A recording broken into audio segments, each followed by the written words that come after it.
हे दोस्तों, फिर एक बार स्वागत है आप सभी का मेरे YouTube चैनल पे, जिसका नाम है फिटनेस गोल्स, जहाँ पे मैं आपका दोस्त आपके सारे फिटनेस रिलेटेड गोल्स को पूरा करने में आपकी मदद करता हूँ।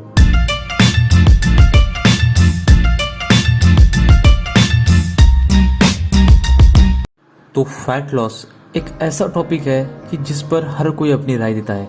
कोई कहता है भाई जिम लगा, ये एक्सरसाइज कर, वो एक्सरसाइज कर, ये पी, वो खा, ये पहन, वो कर। तो भाई ये कुछ भी नहीं, आप सिर्फ साइंस की सुनो। इन फालतू लोगों की और जो फालतू टीवी एडवर्टाइजमेंट है उनकी मत सुनो, मेरी भी मत सुनो, लेकिन साइंस की सुनो। तो सबसे पहले हम समझते हैं कि हमारी बॉडी फैट क्यों स्टोर करती है। तो एग्जाम्पल के तौर पर हम स्टीम इंजन को लेते हैं। स्टीम इंजन को चलाने के लिए फ्यूल की ज़रूरत है, और उसी तरह ह्यूमन बॉडी को भी ऑपरेट करने के लिए फ्यूल की ज़रूरत है। तो स्टीम इंजन को चलाने के लिए जो फ्यूल यूज होता है वो है कोयला, और हमारी बॉडी को फूड। कोयले को जलाया जाता है ताकि स्टीम इंजन को एनर्जी मिल सके। ह्यूमन बॉडी एनर्जी को पाने के लिए खाने को जलाती है, यानी कि फूड को बर्न करती है। अगर स्टीम इंजन में डाला हुआ कोयला पूरी तरह जलता नहीं और बाद में यूज होने के लिए स्टोर हो जाता है, क्या होगा अगर पहले स्टोर हुआ कोयला यूज न किया और नया कोयला इंजन में डाला? जाहिर है नया कोयला पहले इस्तेमाल किया जाएगा। अगर इसी नए कोयले में से भी थोड़ा कोयला बच गया तो फिर से इंजन में स्टोर हो जाएगा। अगर ऐसा ही चलता रहा तो इंजन जमा हुए कोयले से ही भर जाएगा, उसमें नया कोयला डालने के लिए कोई जगह ही नहीं बचेगी। ऐसे ही अगर ह्यूमन बॉडी ने खाया हुआ कुछ खाना बर्न ही नहीं किया तो बचा हुआ खाना बॉडी के अंदर जमा हो जाता है ताकि उस खाने को बाद में इस्तेमाल किया जाए। क्या होगा अगर पहले जमा हुआ खाना पहले इस्तेमाल नहीं किया एनर्जी पाने के लिए, लेकिन नया खाना खाया गया तो स्टीम इंजन की तरह ही नए खाने को पहले बर्न किया जाएगा। क्या होगा अगर इस नए खाने में से भी थोड़ा खाना बच गया, फिर से ये बचा हुआ खाना बॉडी में जमा हो जाएगा।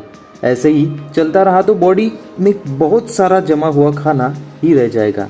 तो इस एग्जाम्पल से हम बहुत ही आसान भाषा में समझ गए कि हमारी बॉडी फैट क्यों स्टोर करती है। अगर आपको ये वीडियो अच्छी लग रही है तो इसे लाइक और अपने दोस्तों के साथ शेयर ज़रूर कीजिए, और अगर मेरी फ्यूचर वीडियो मिस नहीं करना चाहते तो चैनल को सब्सक्राइब और बेल आइकन को ज़रूर प्रेस कीजिए। अब कभी कभी हम ज़रूरत से ज़्यादा खाना खा लेते हैं, या हमारे खून में जितना सेल को ज़रूरत है उससे ज़्यादा ग्लूकोज मौजूद होता है। मसल सेल या फिर ब्रेन सेल कभी भी ज़रूरत से ज़्यादा ग्लूकोज नहीं लेते। इस समय जो एडिशनल ग्लूकोज है वो सब फैट सेल के पास जाता है जमा होने के लिए। यह ग्लूकोज फैट सेल में जाने के बाद फैटी एसिड में बदलकर जमा हो जाता है, और इसी को ही हम फैट यानी कि चर्बी कहते हैं। तो अगर हम देखें एक नॉर्मल पर्सन जो कि एक डेस्क पर बैठकर ही काम करता है तो उसकी बॉडी को 2700 कैलोरी लगती है, और एक महिला को 2200 कैलोरीज। अगर हम अपनी बॉडी को इतनी ही कैलोरीज प्रोवाइड करें तो वो इन कैलोरीज को डाइजेशन और अपने बेसिक बॉडी फंक्शन के लिए यूज कर लेंगी। पर अगर हम इससे ज़्यादा कैलोरीज उनको प्रोवाइड करें तो वो इस कैलोरी को फैट के फॉर्म में अपनी बॉडी में स्टोर कर लेते हैं। तो सिंपल सी बात है भाई कि आपको अपनी बॉडी को एडिशनल कैलोरीज देनी ही नहीं है। अगर आपने आमिर खान की दंगल मूवी देखी है तो उस मूवी में उन्होंने जिस इफेक्टिव तरीके से वेट लॉस किया है, उन्होंने अपना एक्सपीरियंस एक इंटरव्यू में भी शेयर किया है। वो वीडियो मैं आपके साथ शेयर करना चाहूँगा। सबसे मेन मैं जो आपको बताऊँ क्या है वो है डाइट। लोग समझते हैं मैं वर्जिश करूँगा तो मैं अपनी बॉडी चेंज कर लूँगा, लेकिन अगर आपका डाइट सही नहीं है तो आप नहीं कर पाएंगे। कितनी भी आप कसरत कर लीजिए, diet is number 1। 50% is diet, 25% is workout. अलग अलग डाइट्स फॉलो करते हैं। कोई रात को चावल नहीं खाता, कोई कम खाता है भूखा रह जाता है, कोई हाई प्रोटीन डाइट फॉलो करता है। मैं ये सब नहीं करता हूँ। जो पुराना ओल्ड फैशन तरीका है कैलोरी काउंट का, मैं उसको फॉलो करता हूँ। तो अगर आप 2000 खर्च करते हैं दिन में एनर्जी, आप कितनी खाते हैं? अगर आपने 2000 एनर्जी खाई कैलोरीज तो आपका वजन वहीं का वहीं रहेगा। बैंक अकाउंट है ना, 2000 आप खर्च कर रहे हैं, 2000 आप अंदर डाल रहे हैं, तो आपके वजन में कोई तब्दीली नहीं आएगी। अगर आप खर्च 2000 कर रहे हैं और 1500 खा रहे हैं तो 500 कैलोरी का घाटा हर दिन होगा। अगर आपने ये घाटा 1000 कैलोरी का किया, इसका मतलब ये कि 2000 आप खर्च कर रहे हैं, आप 7 किलोमीटर चलिए तो 500 और खर्च होगा, तो मतलब आपने खर्च किया 2500 और खाया आपने 1500, तो घाटा हुआ 1000 कैलोरी का एक दिन में। तो मतलब 7 दिन में 7000 का घाटा हुआ। इसका मतलब 7 दिन में आपने 1 पाउंड नहीं 2 पाउंड कम किया। ये है उसके पीछे साइंस जो मैं आपको बता रहा हूँ। तो फैट लॉस कोई बहुत बड़ा रॉकेट साइंस नहीं है, इसमें सिर्फ आपको कैलोरी डेफिसिट क्रिएट करना पड़ता है, क्योंकि आपकी बॉडी में पहले से ही बहुत सारी कैलोरी स्टोर होती है फैट के फॉर्म में। तो आपको उस फैट को बर्न करना है, इसका मतलब आपको उस फैट को एज ए एनर्जी यूज करना है। इसके लिए आपको सबसे पहले आपकी बॉडी को समझाना होगा कि भाई आज से मैं तुझे बाहर से एनर्जी देना बंद करूंगा, तुझे जो अपने अंदर है उसे यूज करना होगा, यानी कि आपको कैलोरी डेफिसिट क्रिएट करना होगा। और जो फालतू एडवर्टाइजमेंट टीवीज पर दिखाते हैं, जैसे कि ये बेल्ट पहन लो, अभी आपने वो नापतोल वाली ऐड तो देखी होंगी।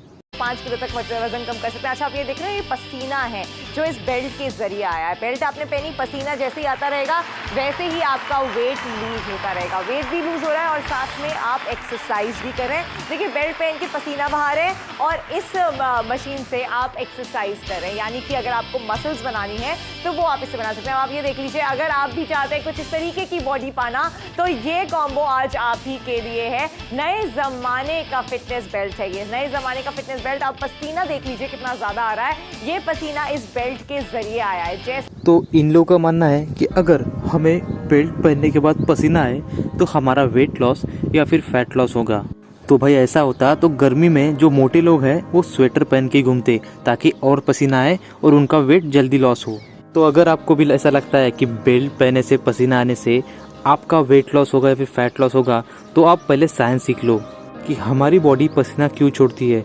क्योंकि हमारी बॉडी का मैकेनिज्म होता है कि जब भी हमारी बॉडी का टेम्परेचर बढ़ जाता है तो उस टेम्परेचर को मेंटेन करने के लिए हमारी बॉडी स्वेट करती है या फिर पसीना छोड़ती है। और ऐसे लोगों के लिए तो मेरे पास एक ही वर्ड है, कौन है ये लोग,